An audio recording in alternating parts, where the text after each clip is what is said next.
Hello and welcome back everyone. તો સ્વાગત છે આપ સર્વેનું પ્રિપેરેશન વિથ જુનિયર ટેસ્ટના ડિજિટલ પ્લેટફોર્મ પર। તો આજે આપણે વાત કરવાના છે કરંટ અફેરના મોસ્ટ ટાઈમ એવા પ્રશ્નોની। અને જો આપ અમારી ચેનલ પર પ્રથમવાર હો તો ચેનલને સબસ્ક્રાઇબ કરવા ના ભૂલતા, સાથે સાથે બેલ આઇકન પણ પ્રેસ કરી દેજો જેથી આવનારા તમામ વિડીયોની અપડેટ આપ સુધી પહોંચી રહે। ને હજુ સુધી તમે અમારી ટેલિગ્રામ ચેનલ તેમજ વોટ્સઅપ ચેનલ જોઈન ના કરી હોય તો નીચે ડિસ્ક્રિપ્શન બોક્સમાં તેની લિંક આપેલી જ છે, તો ત્યાં જઈને તમે જોઈન કરી શકો છો। તો શરૂ કરીએ કરંટ અફેરના મોસ્ટ ટાઈમ એવા પ્રશ્નો। પ્રશ્ન નંબર 1, હાલમાં રાષ્ટ્રીય ઉર્જા સંરક્ષણ દિવસ ક્યારે મનાવવામાં આવે છે? તો આપણો સાચો જવાબ છે ઓપ્શન એ 14 ડિસેમ્બર। પ્રશ્ન નંબર 2, તાજેતરમાં ગુજરાતમાં કયા શહેરમાં ભારત મેટનિક્સ દ્વારા automated wood press cold oil processing શરૂ કરવામાં આવી? તો આપણો સાચો જવાબ છે ઓપ્શન ડી, રાજકોટ। પ્રશ્ન નંબર 3, તાજેતરમાં કયા બ્રિટિશ ભારતીય સંગીતકારને વર્ષ 2024 બુકર પુરસ્કાર નિર્ણાયક પેનલમાં સામેલ કરવામાં આવ્યા છે?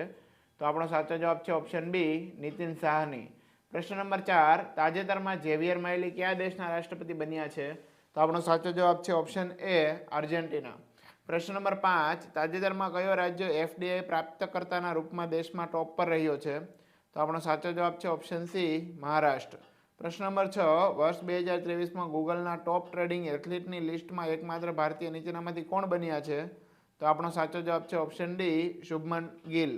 પ્રશ્ન નંબર 7, હાલમાં જારી મર્સરના 2023 ગુણવત્તાપૂર્ણ જીવન ઇન્ડેક્સમાં કયું શહેર ટોપ પર રહ્યું છે? તો આપણો સાચો જવાબ છે ઓપ્શન સી, હૈદરાબાદ।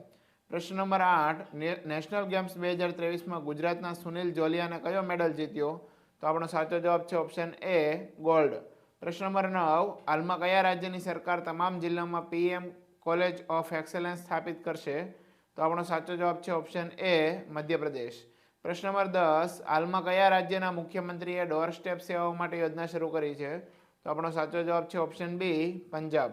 પ્રશ્ન નંબર 11, હાલમાં આઈફોન નિર્માતા ફોનકોન કયા રાજ્યમાં $1.67 બિલિયન નિવેશ કરવાની જાહેરાત કરી છે? તો આપણો સાચો જવાબ છે ઓપ્શન એ, કર્ણાટક। પ્રશ્ન નંબર 12, તાજેતરમાં કયા દેશમાં તામિલ કવિ તિરુવલ્લુવરની પ્રતિમાનું ઉદ્ઘાટન કરવામાં આવ્યું? તો આપણો સાચો જવાબ છે ઓપ્શન સી, ફ્રાન્સ। પ્રશ્ન નંબર 13, નીચેનામાંથી કોણે પીએફઆરડીએ બોર્ડના અંશકાલિક સદસ્યના રૂપમાં નિયુક્ત કરવામાં આવ્યા? તો આપણો સાચો જવાબ છે ઓપ્શન ડી, પરમસેન। પ્રશ્ન નંબર 14, હાલમાં કયા દેશમાં ચક્રવાત જેસ્પર આવ્યું અને હજારો લોકો પ્રભાવિત થયા હતા? તો આપણો સાચો જવાબ છે ઓપ્શન એ, ઓસ્ટ્રેલિયા। પ્રશ્ન નંબર 15, હાલમાં FIH federation of international hockey પુરુષ જુનિયર વિશ્વકપ 2023 કયા શહેરમાં આયોજિત કરાયો? તો આપણો સાચો જવાબ છે ઓપ્શન સી, ક્વાલાલંપુર। પ્રશ્ન નંબર 16, નીચેનામાંથી ગદામ પ્રસાદ કયા રાજ્યના નવા વિધાનસભાના અધ્યક્ષ બન્યા? તો આપણો સાચો જવાબ છે ઓપ્શન ડી, તેલંગાણા। પ્રશ્ન નંબર 17, તાજેતરમાં આયુસીએને સાયગા કાળિયાને કઈ શ્રેણીમાં મૂક્યું? તો આપણો સાચો જવાબ છે ઓપ્શન એ, ધમકી નજીક। પ્રશ્ન નંબર 18, ભારતીય નૌકા જહાજ આઈએનએસ તરમુલગી કોને સોંપવામાં આવ્યું? તો આપણો સાચો જવાબ છે ઓપ્શન બી, માલદીવ્સ। પ્રશ્ન નંબર 19, આઈએનએસ તરમુલગીએ કયા કમાન્ડોમાં કમિશન આપવામાં આવ્યું હતું? તો આપણો સાચો જવાબ છે ઓપ્શન એ, ઈસ્ટર્ન। પ્રશ્ન નંબર 20, તરાઈમાં કુલ કેટલા આરક્ષિત વિસ્તારો આવેલા છે? તો આપણો સાચો જવાબ છે ઓપ્શન બી, 13। જો મિત્રો વિડીયો પસંદ આવ્યો હોય તો લાઇક, શેર અને સબસ્ક્રાઇબ કરવા ના ભૂલતા। ફરીથી મળીશું આવા જ વિડીયો સાથે, ત્યાં સુધી જય હિન્દ, વંદે માતરમ।